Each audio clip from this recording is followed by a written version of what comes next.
নমস্কার, আমি অমরেন্দ্র একটা নতুন ভিডিও নিয়ে চলে এসেছি আমার গ্রিন ডায়েরি চ্যানেলে। আজকে কালিয়াচক দেখলাম। প্রশ্ন উঠতে পারে, 2রা আগস্ট রিলিজ হওয়ার পরে একটা সপ্তাহ অতিক্রান্ত হয়ে গেল, তারপরে কেন দেখলাম? অ্যাকচুয়ালি খুব কম সংখ্যক হলে, বিশেষ করে বুক মাই শোতে যেই হলগুলো দেখা যাচ্ছে, সেখানে হলের সংখ্যা প্রথম দিন থেকেই ছিল 6টি, পরবর্তী সময় সেটা কমে দাঁড়ায় 5টি, এবং এইভাবে কমতে কমতে 9 আগস্ট মানে এক সপ্তাহ পরে মোটামুটি সবকটি হলই ছেড়ে দিয়েছে। একটি নতুন হল, যেটা আমার বাড়ির খুব কাছাকাছি, সেই হলটিতে আসার কারণে আমি এটা দেখার সুযোগ পেলাম। এই সিনেমাটা দেখার পরে আমার কি প্রতিক্রিয়া, সেটা একটু ছোট করে আপনাদের কাছে তুলে ধরতে চাই। প্রথম কথা, এটা সত্য ঘটনা অবলম্বনে সেটা জানা গেছে।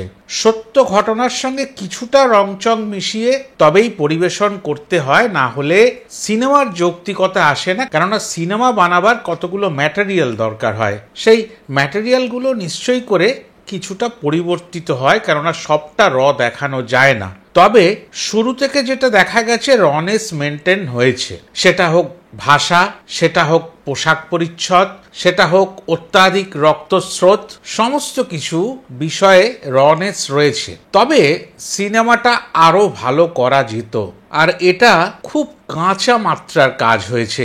এর মান একবার দেখে নিয়ে তবে বড় পর্দায় নিয়ে আসা উচিত ছিল। একজন এডিটর সিনেমাটাকে বাঁচিয়ে দিয়েছে বলা যেতে পারে।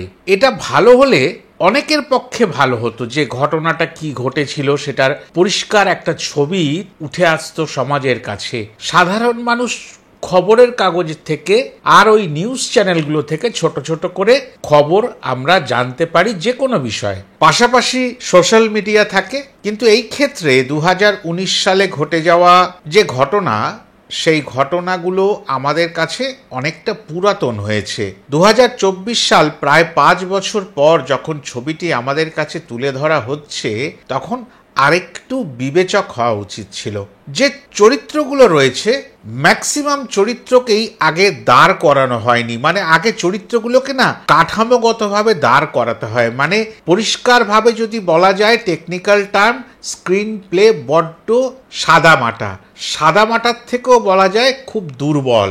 কেননা কোন জায়গায় কোন প্রপসটা ব্যবহার হবে, কোন পোশাকটা ব্যবহার হবে, কোন অ্যাঙ্গেলে শ্যুট হবে, ব্যাকগ্রাউন্ড ফোরগ্রাউন্ডে কি কি ম্যাটেরিয়াল থাকবে, এইগুলো নিয়ে পরিষ্কার না ছবিটা। মানে অনেক কিছু করা যেতে পারত, আর পারা যেত একটু সেটের ওপরে নজর দেওয়া। নজর দিতে গেলেই যে বাজেট বেড়ে যায় তা নয়। নেগেটিভ কথা বলছি বলে এটা নয় যে সিনেমাটা একেবারে পাতে তোলার মতো নয়। সিনেমাটার মধ্যে আছে জান আছে। বিশেষ করে আসিম আক্তার যে আশিক চরিত্রটা অভিনয় করেছেন, এখানকার নায়কই বলা যেতে পারে, সেই চরিত্রটাকে ঠিক রাখা হয়নি। ইভেন বুক মাই শোতে যেই ব্রিফটা করা হয় ছোট্ট করে গল্পটার, সেখানেও একটা ভুল আছে। বুক মাই শোতে বলা আছে ভালো একজন স্টুডেন্ট, কিন্তু প্রথম দৃশ্যতেই দেখা যাচ্ছে যে সে ভালো স্টুডেন্ট নয়, তার পড়াশুনো মোটেই ভালো নয়, সে পরীক্ষায় ফেল করে গেছে। এই আশিকের চরিত্র ভাব ভালোবাসা দেখা যাচ্ছে, সেই ভাব ভালোবাসার মধ্যে একটা সুন্দর গানও আসছে, গানটি অসাধারণ। সেই চিত্রায়নটা একই জায়গায় ধরে না রেখে একটু ভিন্ন ভিন্ন গ্রামের চিত্র তুলে ধরা যেতে পারত। কেননা এখানে কোনো গোপনীয়তার বিষয় দেখানো হয়নি। দুটি বন্ধুকে দেখানো হয়েছে আশিকের। সেই বন্ধুদের আলোচনার মধ্যে প্রথমেই একজনের চোখ কেন ফুলে গেছে সেই প্রশ্নের উত্তরে আসছে যে বলতা কামড়েছে, কিন্তু সে তখন ফ্রেমে নেই। অনেক ডায়লগ পরে তাকে ফ্রেমে দেখা যাচ্ছে, তখন আমরা রিলেট করতে পারছি দর্শকরা যে হ্যাঁ, চোখটা কেন ফোলা এবং কার ফোলা সেইটা এই হবে। তা দর্শককে যদি গল্প ফেঁদে নিতে হয়, সেটা কিন্তু খুব ভালো জিনিস নয়। তবে যে শুরুতে বলেছি এডিটর কাঁধে করে সিনেমাটা টেনে দিয়েছে, সেটা অনেকাংশে সত্য। আসিম আক্তারের ছোটখাটো এক্সপ্রেশনগুলো, যেগুলোকে হোল্ড করতে হয়, অভিনয়ের মূল জায়গা যেখানে ডায়লগ মুখে থাকে না, সেই জায়গাগুলো আরো ভালো হতো। খুব কষ্টের একটা দৃশ্য, কষ্ট পেয়েছে, নিজের ভালোবাসার মানুষটা অন্য কারোর সঙ্গে দেখতে পেয়ে গেছে, কিন্তু সেই মানুষটাকে অন্য কারোর সঙ্গে দেখলে যে মুখের এক্সপ্রেশন কি হতে পারে সেটা হোল্ড করতে পারছে না। এই জায়গাগুলো পরিচালকের উচিত ছিল আরেকটু যত্নবান হওয়া। পাশাপাশি 3টি সিনিয়র অ্যাক্টরকে রাখা হয়েছে, রূপাঞ্জনা মিত্র, পার্থ সারথী আর দেবপ্রতিম দাশগুপ্ত। এই 3 জনের অভিনয় ঠিকঠাক, কেননা ঠিকঠাক পুরোটা ভালো বলতে পারলাম না, এর মধ্যে পার্থ প্রতিমের অভিনয় সব থেকে ভালো আমি বলবো। যে চরিত্র তাকে দেওয়া হয়েছে, যতটুকু সে করতে চেয়েছে বা তাকে দিয়ে করানো হয়েছে, একেবারে পারফেক্ট। মানে পরিচালক যা করতে বলেছেন সেটা উনি তুলে ধরেছেন, সেখানে কোনো জায়গায় জড়তা নেই। কিন্তু সারা সিনেমা জুড়ে জাভেদের চরিত্রে, মানে আশিকের বাবার চরিত্রে দেবপ্রতিম বাবু রয়েছেন।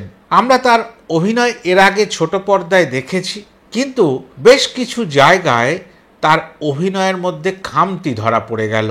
হয়তো ডিরেক্টরকে তিনিও বলে দিতে পারতেন এই জায়গাটা এতটা হলে ভালো হয় বা এইটুকু কম হলে ভালো হয়। অনেক অনেক জায়গায় লাউড লাগছে, এক্সপ্রেশন কেন ওটা যাচ্ছে না এটা যাচ্ছে বোঝা যাচ্ছে না, অনেক প্রশ্ন চিহ্ন এসে যাচ্ছে। পাশাপাশি রূপাঞ্জনা দেবীর ক্ষেত্রেও তাই, তিনি যে পুলিশ ইন্সপেক্টর এবং একজন জাদরের লেডি পুলিশ ইন্সপেক্টর সেটা তুলে ধরা হয়েছে যথার্থভাবে।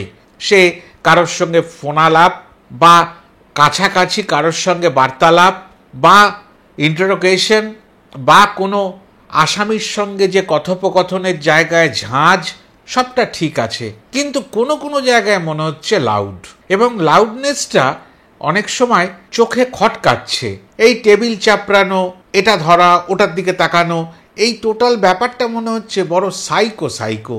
হ্যাঁ, চরিত্র যদি সেটা হয়ে থাকে তাহলে কিছু বলার নেই, কিন্তু কোথাও যেন একটা মনে হচ্ছে খটকা, এটাকে একটু মেরামত করা যেতে পারত।